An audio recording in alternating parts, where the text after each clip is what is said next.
Oke, selamat siang. Jumpa kembali dengan saya Halim Sugiarto di channel YouTube @forex by Halim.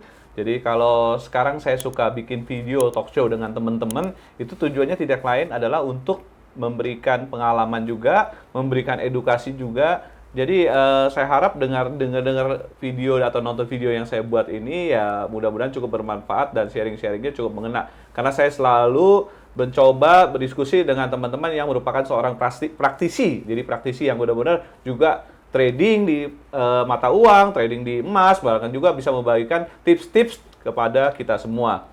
Hari ini saya kedatangan teman dari Makassar ya, dari Sulawesi. Kalau saya kan domisilinya Jakarta ya. Ini teman dari Makassar ini Sulawesi, namanya Pak Alfa.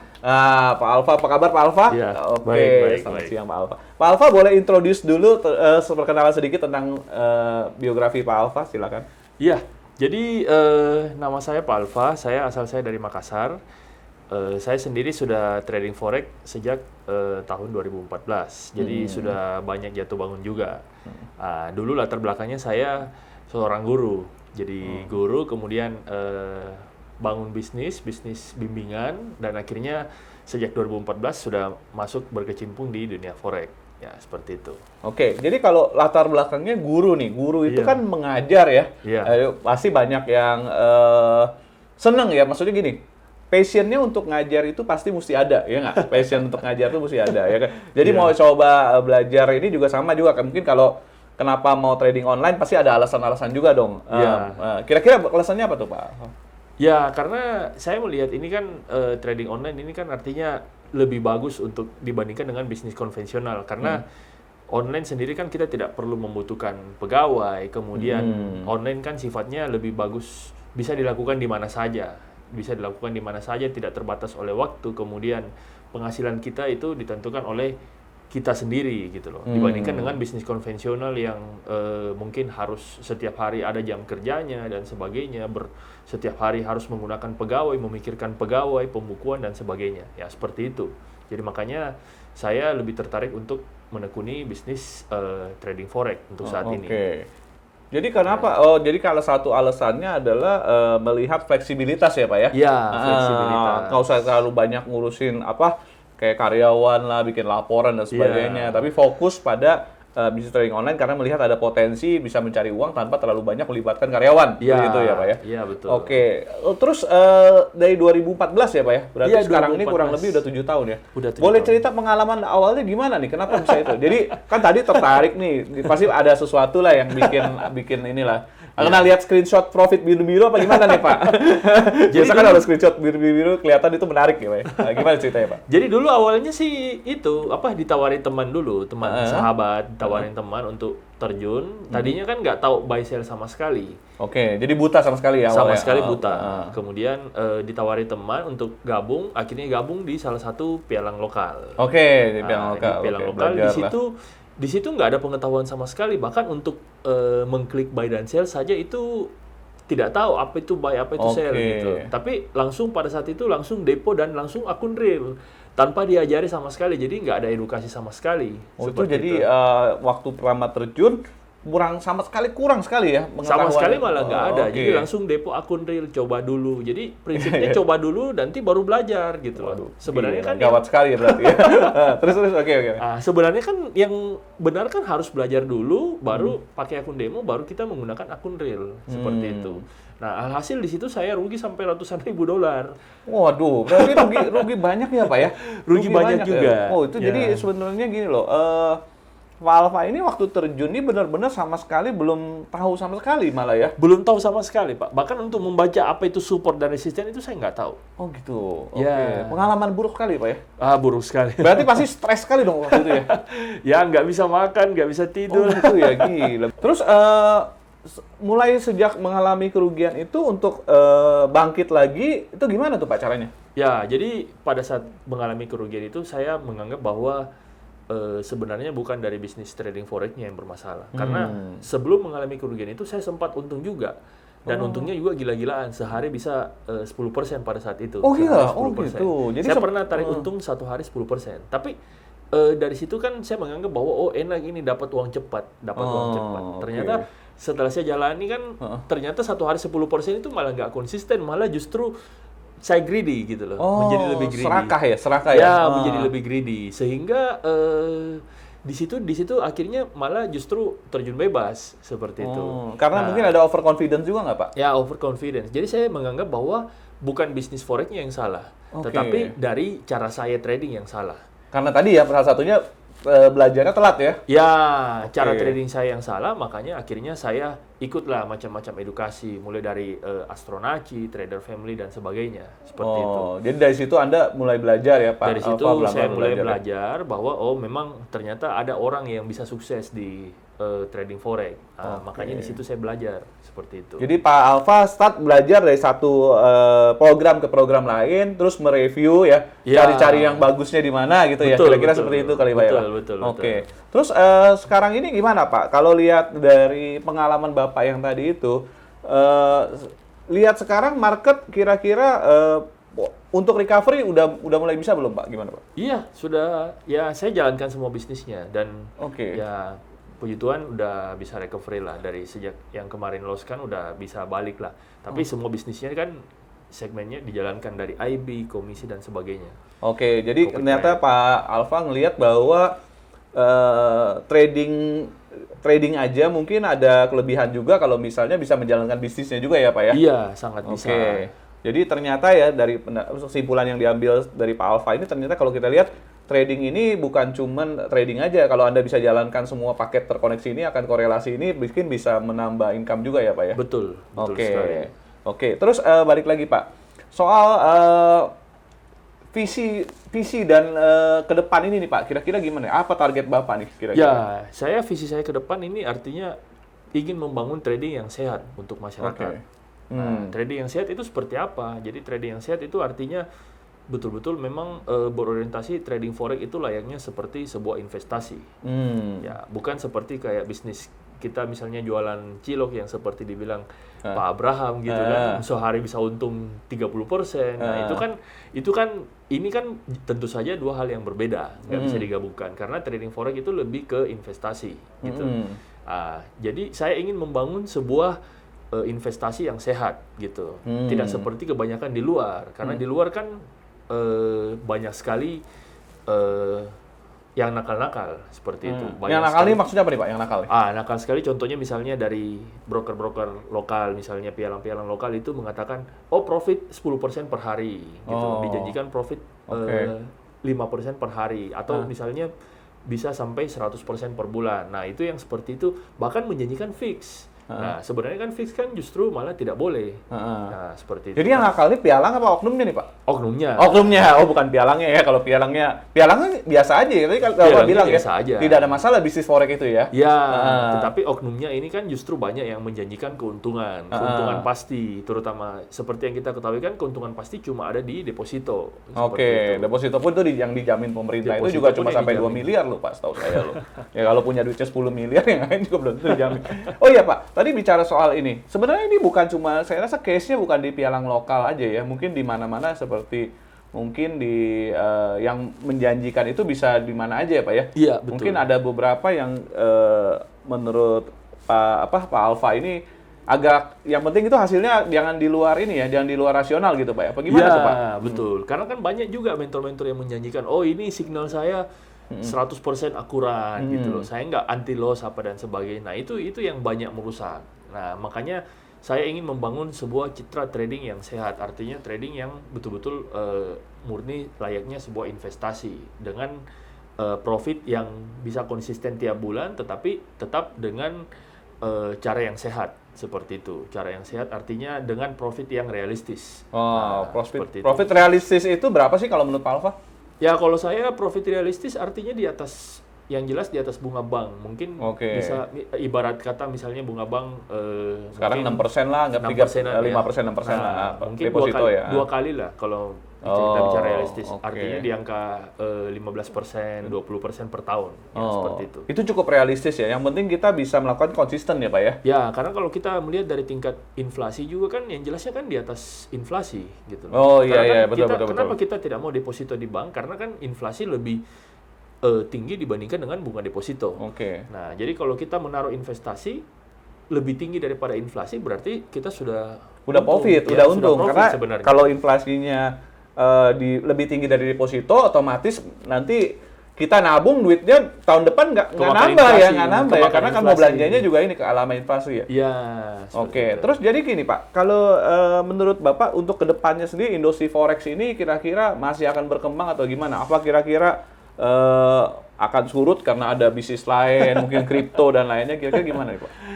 Saya rasa potensinya masih sangat besar sih untuk saat ini, karena yang penting orang-orangnya saja yang bisa ini kan, artinya diisi memang dengan orang-orang yang bisa berpikiran jernih gitu loh, bukan seperti kayak diisi dengan mentor-mentor yang menjanjikan fixed income atau menjanjikan pasti profit, anti loss dan sebagainya. Nah itu yang banyak merusak sebenarnya. Nah makanya saya sendiri pun terus terang kan kalau membuat misalnya copy trade atau misalnya pump itu harus dengan profit yang memang betul-betul realistis dan memang tujuannya untuk investasi gitu. Oke, jadi sekarang Pak Alfa ini mulai dari guru bimbingan belajar, sekarang mau coba jadi guru investasi nih Pak ya.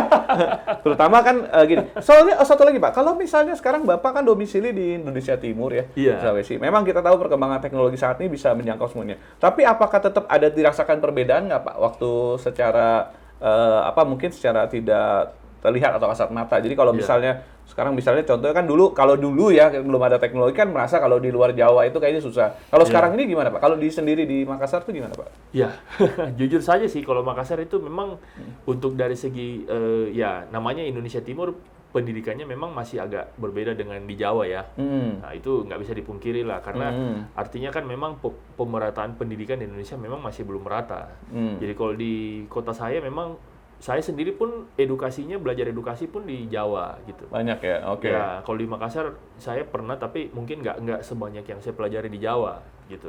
Jadi walaupun ada perkembangan teknologi, memang secara fisiknya mungkin masih butuh ya Pak ya? Masih butuh. Apalagi di Makassar kan mungkin lebih banyak desa-desa gitu kan, yang memang orang mungkin petani-petani yang kalau kita mau ajarin itu pasti susah lagi karena kan orang sudah tua, ya, itu kendalanya di situ. Dan itu memang harus pelan-pelan diedukasi ya? Ya, jadi mereka lebih senang, gue nitip duit aja gitu. Nah, itu yang ternyata bahaya ya Pak? Ujung-ujungnya nitip duit, nggak jelas. Nanti pada saat rugi dia marah-marah ya Pak? Ya, betul. Oke, Pak Alfa, jadi bicara soal tentang pengalaman Bapak tadi, kalau menurut Pak Alfa sendiri, misalnya kita ada namanya cara trading ya, trading yang sehat gitu ya. Iya, nah, betul. trading yang sehat tuh menurut Pak Alfa sendiri gimana ya dari hasil pengalaman sebelum-sebelumnya? Kalau dari pengalaman sebelumnya, trading yang sehat itu trading by moment. Trading by moment, oke. By moment artinya kita menunggu saat yang tepat, itu di mana kita harus beli dan kita harus jual. Bukan kita paksakan masuk, kalau hari ini saya nggak masuk, saya nggak makan. Dan trading yang sehat itu adalah trading yang tidak terpengaruh sama sekali dengan beban-beban yang lain. Nah, contoh misalnya. Contoh bebannya apa nih? Misalnya contoh beban. Misalnya, hari ini mau bayar cicilan. Mau apa? Bayar cicilan? Bayar cicilan paksa trading ya. Bayar cicilan. Kalau saya nggak trading hari ini, saya nggak bisa bayar cicilan. Oh gitu. Itu justru malah sangat merusak. Oh, jadi hasilnya memaksakan trading ya? Memaksakan trading yang sebenarnya harga belum saatnya untuk masuk, tapi gara-gara ada cicilan yang mau dibayar, akhirnya masuk gitu loh. Jadi gini, bayar cicilan 3 juta, hari ini harus trading nih biar untung 3 juta gitu Pak kira-kira. Kurang lebih seperti itu. Berarti itu sama aja istilahnya dengan bermain dengan uang panas nggak sih Pak? Iya, betul. Jadi sebenarnya kalau trading ya memang harus uang fresh, artinya uang yang memang kita siap untuk resikokan. Jangan memasukkan uang dapur di dalam itu. Nah, soal bicara target-target realistis gitu Pak. Iya. Ada yang menjanjikan untung sekian dan sekian. Tadi kan Pak Alfa sudah sempat singgung soal deposito ya. Kalau bisa kan lebih tinggi dari deposito. Nah, target-target realistis yang menurut Pak Alfa masuk di akal itu gimana ya? Kalau saya realistis mungkin di kisaran 40 sampai 70% lah per bulan, per tahun. Per tahun, 40 sampai 70% per tahun. Itu artinya mungkin sekitar ya di atas bunga deposito dikit lah, 3% per bulan kayak gitu. Memang tidak terlalu tinggi sekali, tapi kita mencoba realistis ya Pak ya? Iya, betul. Dan itu berdasarkan tadi Pak, by moment itu? By moment itu. Nah, jadi, sekarang banyak perusahaan atau mungkin dari oknum ya kayak bilang, menawarkan keuntungan yang seolah-olah pasti gitu Pak. Iya, nah, betul. itu. Itu menurut Bapak gimana tuh? Waduh, ya pertama jelas sudah pasti bisa dikatakan bodong karena brokernya Bodong? aja. Oh, Iya, gitu. karena brokernya aja itu nggak terregulasi, dia dari negara-negara offshore kan. Oh. Nah, kemudian transaksinya juga fiktif. Transaksi fiktif? Fiktif. Pernah ngalamin ya, Pak? Iya, saya lihat sendiri kan caranya udah banyak kok orang upload di video Pak. Oh, gitu. Di YouTube. Oke. Cara-cara itu jadi harganya itu berjalan di atas, kemudian dia tiba-tiba muncul buy di bawahnya gitu loh. Oh. Itu kenapa? Karena brokernya itu tadi Bapak bilang offshore atau gimana gitu. Iya, brokernya offshore dan memang pemilik brokernya itu adalah pemilik MLM-nya juga gitu. Oh, gitu. Jadi dia membuat MLM itu dan dia juga buat brokernya sendiri. Jadi otomatis harga itu yang diatur adalah harga dia sendiri. Oh, gitu apa loh. memang bisa begitu, Pak? Kalau secara Bisa, ini? kalau saya yang punya broker ya saya mau Oh, misalnya harga oke. harga saya mau atur di bawah, oh buy-nya di bawah. Ah, buat aja nanti history, oh buy di bawah sini gitu loh. Oh, gitu. Ya, Jadi memang udah dia mungkin mempunyai adminnya ya, Pak ya? Iya, Adminnya betul. untuk admin utamanya. Oh ya, Betul. terus begini Pak, sekarang kan bukan cuman apa namanya dari segi oknum ya kita bilang ya, banyak Iya. juga lah orang pengajar-pengajar atau mentor-mentor lah istilah kita, dia mempublikasikan diri sebagai satu sistem yang bilang pasti trading itu pasti profit. Menurut Pak Alfa gimana nih? Dari Ya, pengalaman. nggak Kan ada tadi masalah. banyak belajar nih Pak katanya. Gimana tuh Pak? Kalau saya mah bullshit mah yang begitu-gitu. Oh bullshit, aduh. Jadi ini pengalaman ya Pak ya, pengalaman ternyata bilang itu tidak benar ya. Karena nggak mungkin kalau trading pasti profit itu nggak mungkin. Oke. Itu pasti profit nggak mungkin. Lagi pula kalau memang dia seperti itu ya dia berarti dia mengklaim dirinya pasti profit. Nah ada buktinya nggak? Nah, Logikanya kan oke. gitu. Nah, jadi pengalamannya tadi dapat bukti nggak Pak? Ternyata. Kalau saya begitu ditanya malah kita di-kick dari grupnya. Oh gitu. Jadi memang malah dianggap pengganggu ya Pak ya? Iya, Oh. jadi nggak perlu bukti atau buktinya hanya sekedar live trade gitu loh. Oh. Kalau live trade kan sebenarnya menurut saya nggak bisa jadikan patokan untuk melihat suatu performa seseorang gitu loh. Oh, live trade itu singkat ya Pak ya? Ya, karena live trade kan berarti kan dia pada saat itu aja dia profit gitu loh. Tapi Oke. belum tentu selama 1 bulan itu dia bisa konsisten gitu loh. Oke. Dan selama ini gitu. Bapak belum ketemu ya? Atau Nggak memang ada nggak sih. ada kayaknya Pak? Memang nggak ada. Karena Kayaknya kalau nggak ada ya. karena kalau orang mau begitu profit terus itu berarti orang nggak perlu kerja lagi, tinggal belajar aja sama dia kan. Oh. Kayak gitu loh. Oh ya Pak, sekarang kan selain trading manual, ada yang trading menggunakan expert advisor. Saya dengar Pak Alfa sendiri juga mempelajari hal itu. Nah, Iya, menurut betul. Pak Alfa sendiri, trading dengan expert advisor itu bagaimana? Expert advisor itu membantu. Jadi membantu kita trading.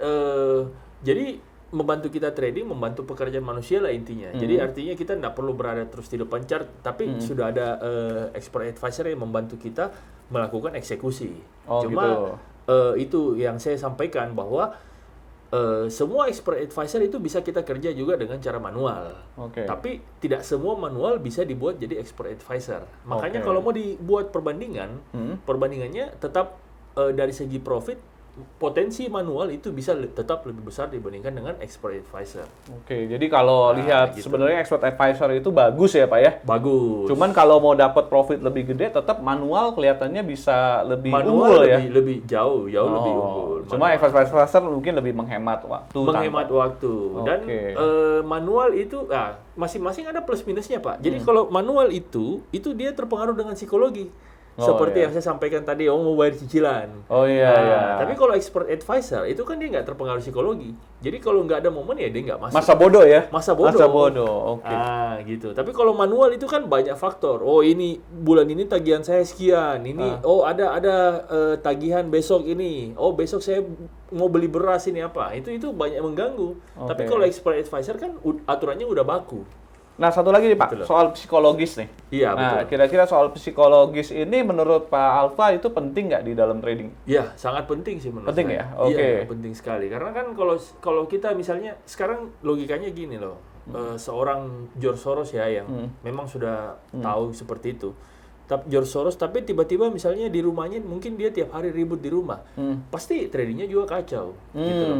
Seorang misalnya George Soros atau Warren Buffett yang mungkin dikejar tagihan atau misalnya ada kebutuhan mendesak yang harus dia penuhi tiap hari, harus bayar tiap hari, itu pasti tradingnya juga akan kacau. Karena kalau saya nggak trading, saya nggak bisa bayar. Oke. Nah itu yang banyak merusak industri forex di Indonesia. Oke. Gitu loh. Karena orang trading banyak orientasinya beda. saya mau trading untuk hidup, untuk makan, gitu loh. Trading for living dong, Pak? Iya. Tapi trading for living-nya ini salah ya, Pak, pengertiannya, trading for konsepnya ya? living salah gitu loh. Saya mau trading untuk kebutuhan sehari-hari. Itu salah. Menurut saya itu mindset yang salah. Saya mau trading cepat kaya. Nah, cepat kaya misalnya $10 jadi $10.000. Itu juga menurut saya mindset yang sangat salah gitu loh. Oke, jadi itu yang sebenarnya harus diluruskan dalam trading ini supaya apa? Supaya mereka tidak terjebak dalam mindset yang salah dulu pertamanya ya. Iya, betul. Mindsetnya dulu yang harus dirubah sebenarnya. Jadi psikologisnya benar-benarkan dulu, sistem tradingnya baru dapet, ya kan? Iya, betul. Baru menghindari oknum-oknum, ya kan? Pilih pialang yang tepat, nah baru jadi sistem dan bisa profitable ya Pak ya. Dan kumpul modal dulu. Kumpul modal dulu ya? Oh iya. Iya, jadi kalau misalnya contoh nih, untuk $100 mau trading for living ya nggak bisa. Oh iya. Gitu loh, $100 kan anggaplah profit sebulan 5%, berarti cuma $5. $5 mau buat beli rokok doang, Pak. Living cost aja nggak memenuhi kan untuk buat ini kan. Betul. Seperti itu. Jadi realistis juga, Pak ya. Realistis juga lah. Kalau misalnya mau trading for living ya harus kumpul modalnya mungkin kerja dulu dari yang lain, bukan dari hasil trading. Ya, main demo dulu lah, belajar ya. Demo dulu, belajar dilatih dulu, misalnya. baru nanti kalau udah nyaman baru benar-benar live trade untuk real account ya Pak ya? Iya, betul. Oke, saya rasa cukup bagus hari ini sharing tentang dari praktisi Pak Alfa yang mulai dari pengalaman buruknya hingga pelan-pelan untuk belajar, kemudian sekarang memilih untuk mengembangkan bisnis dan juga sekaligus menjadi salah satu edukator di kota Makassar dan sekitarnya. Saya sangat berharap sekali benar-benar apa yang dilakukan Pak Alfa ini bisa menginspirasi banyak orang dan benar-benar memilih bahwa industri forex ini bukan cuma sekedar menjanjikan keuntungan belaka, tapi juga harus mempelajari bagaimana risikonya ya Pak ya. Iya, siap. Oke, terima kasih banyak atas dukungannya hari ini Pak Alfa. Oke, mudah-mudahan sehat selalu dan semakin sukses ya Pak. Ya, nanti kita bersua lagi di episode mendatang. Terima kasih Pak Alfa. Pak. Iya, Oke, makasih. selamat siang. Iya.